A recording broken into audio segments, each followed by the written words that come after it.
Before we come to the page, before the first word is ever written down or read or listened to, there is a longing to connect. My name is Charlie Mehrhoff, your host here at Before the Page, a podcast featuring poetry, parable, fiction, and words to echo our longing.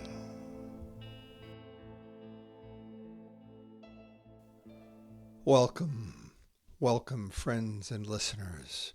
You have reached the 35th episode of Before the Page.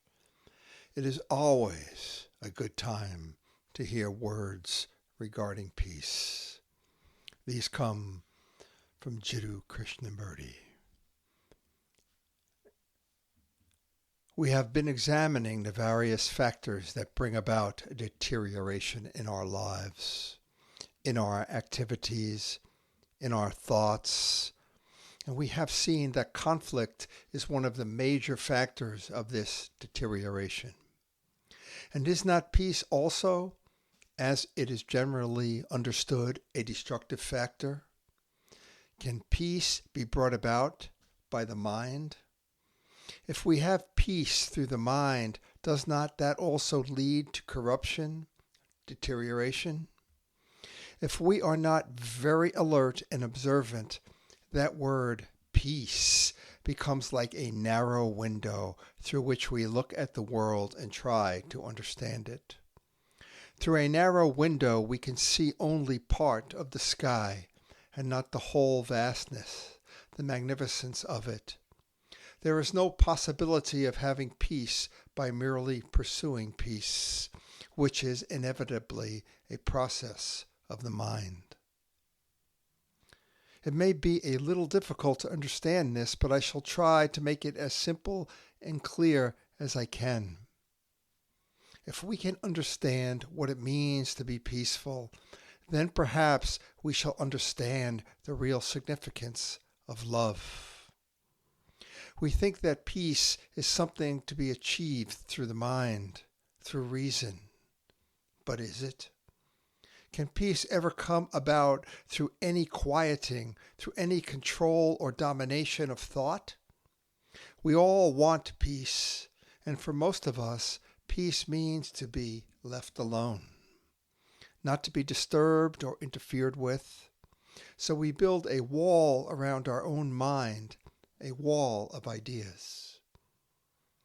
It is very important for you to understand this, for as you grow older, you will be faced with the problem of war and peace. Is peace something to be pursued, caught, and tamed by the mind? What most of us call peace is a process of stagnation, a slow decay. We think we shall find peace by clinging to a set of ideas, by inwardly building a wall of security, safety, a wall of habits, beliefs. We think that peace is a matter of pursuing a principle, of cultivating a particular tendency, a particular fancy, a particular wish.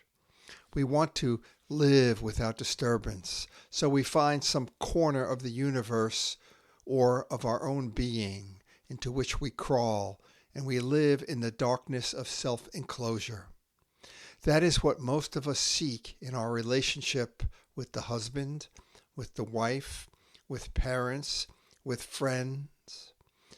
Unconsciously, we want peace at any price, and so we pursue it. But can the mind ever find peace? Is not the mind itself a source of disturbance? The mind can only gather, accumulate, deny, assert, remember, pursue. Peace is absolutely essential because without peace we cannot live creatively. But is peace something to be realized through the struggles, the denials, the sacrifices of the mind? Do you understand what I am talking about?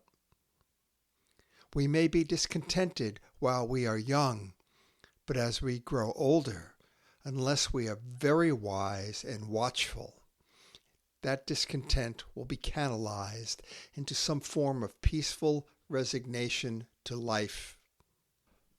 The mind is everlastingly seeking a secluded habit, belief, desire, something in which it can live and be at peace with the world. But the mind cannot find peace because it can think only in terms of time, in terms of the past, the present, and the future. What it has been, what it is, and what it will be.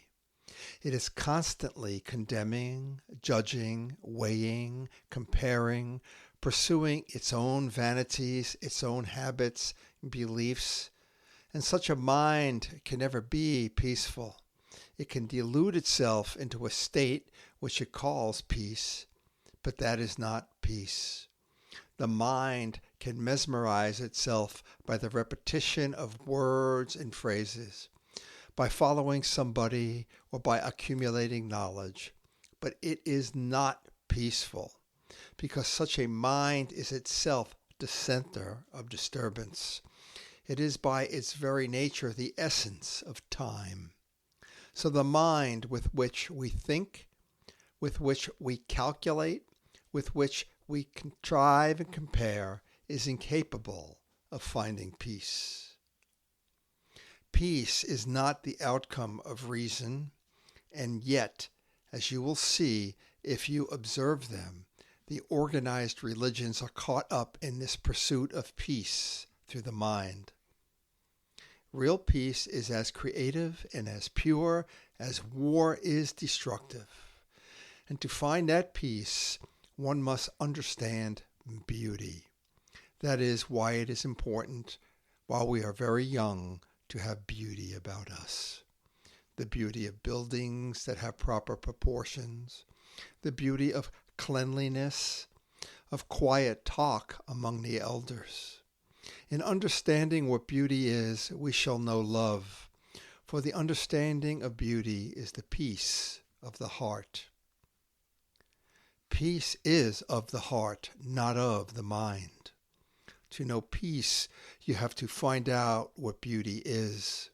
The way you talk, the words you use, the gestures you make, these things matter very much. For through them, you will discover the refinement of your own heart. Beauty cannot be defined. It cannot be explained in words. It can be understood only when the mind is very quiet. So while you are young and sensitive, it is essential that you, as well as those who are responsible for you, should create an atmosphere of beauty. The way you dress, the way you walk, the way you sit, the way you eat, all these things and the things about you are very important.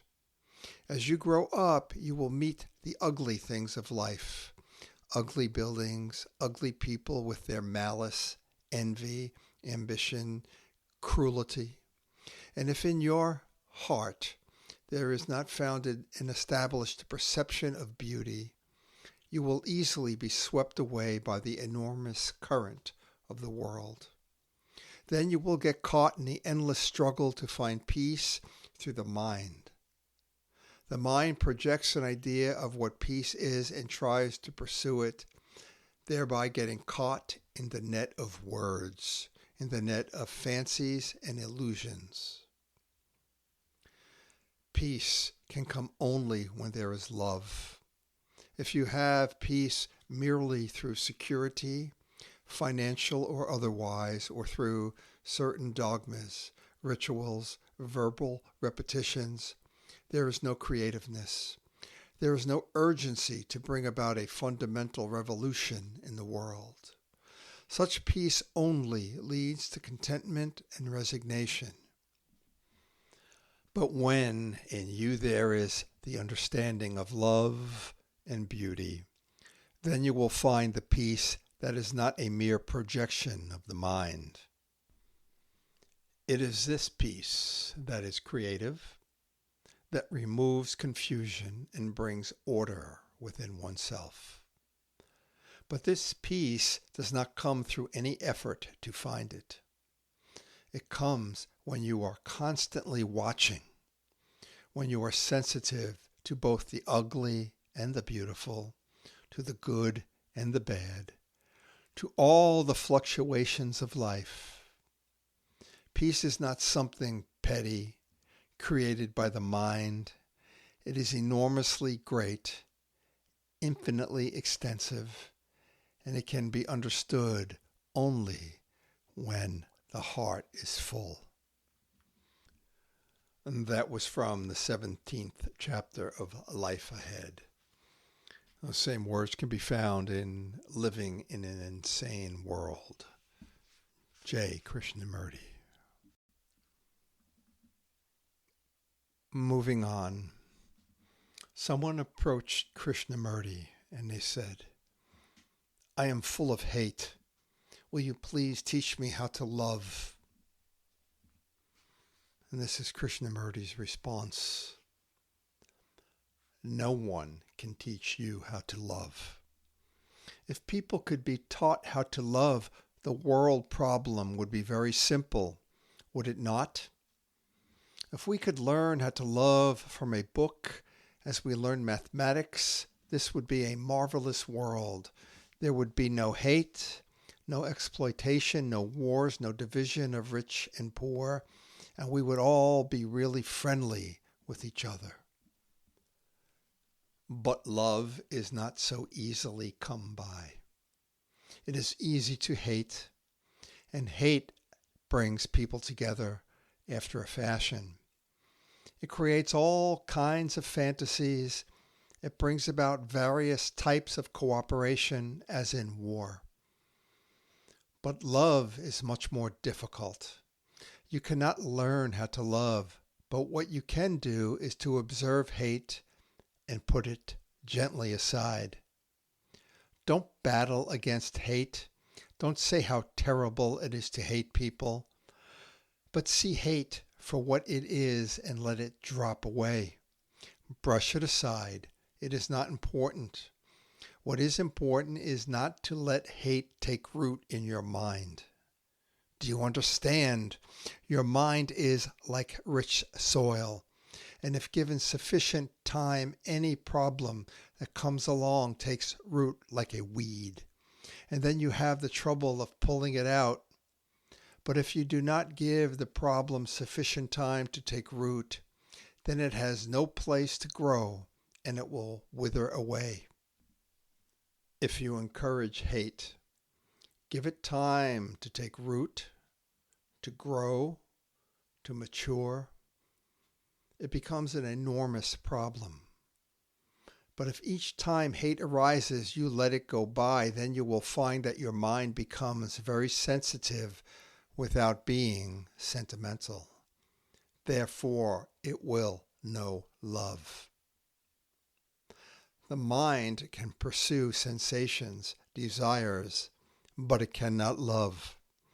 Love must come to the mind. And when once love is there, it has no division as sensuous and divine. It is love. That is the extraordinary thing about love. It is the only quality that brings a total comprehension of the whole of existence.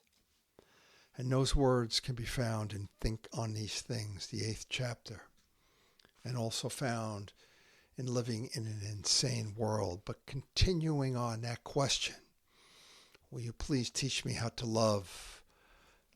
A little bit more from Krishnamurti, from The Awakening of Intelligence, Part 5, Chapter 3. So again, if you have done it now, as the speaker is talking about it, looking at that sky with your whole being, that very act of looking has its own discipline and therefore its own virtue, its own order. Then the mind reaches the highest point of absolute order, and therefore, because it is absolutely orderly, it itself becomes the sacred. I do not know if you understand this. You know, when you love the tree, the bird, the light on the water, when you love your neighbor, your wife, your husband, without jealousy, that love that has never been touched by hate, when there is that love itself is sacred. You have no other thing that can be more so. So there is that sacred thing, not in the things that man has put together, but which comes into being when man cuts himself off entirely from the past, which is memory. This does not mean that man becomes absent-minded. He must have memory in a certain direction. But that memory will be found to be part of this whole state in which there is no relation with the past. And that cessation of the past can only be when you see things as they are and come directly in contact with them, as with that marvelous sunset. Then out of this order, discipline, virtue, there comes into being love. Love is tremendously passionate, and therefore it acts immediately. It has no time interval between the seeing and the doing. And when you have that love, you can put away all your sacred books, all your gods. And you have to put away your sacred books, your gods, your everyday ambitions to come upon that love. That is the only sacred thing there is. And to come upon it, goodness must flower. Goodness, you understand, sirs? Goodness can only flower in freedom, not in tradition. The world needs change. You need tremendous revolution in yourself. The world needs this tremendous revolution, not economic, communist, bloody revolution that man has tried throughout history that can only lead him to more misery. But we do need fundamental psychological revolution. And this revolution is order. And order is peace. And this order, with its virtue and peace, can only come about when you come directly into contact with this order in your daily life. Then out of that blossoms goodness. And then there will be no seeking anymore. For that which is sacred. We're going to end this episode of Before the Page, which featured the words of Krishnamurti on peace and love, with a short poem composed by the reader. Before the debris of the bomb blast, birds scatter in flight. Pray at least one branch be left somewhere for the dove to land. Well, friends and listeners, thank you so much. Until the next episode, please be well. And again, if you wish to reach out to Before the Page, that's easy enough. Go to beforethepage@gmail.com. Spelled just how it sounds, beforethepage@gmail.com. Peace.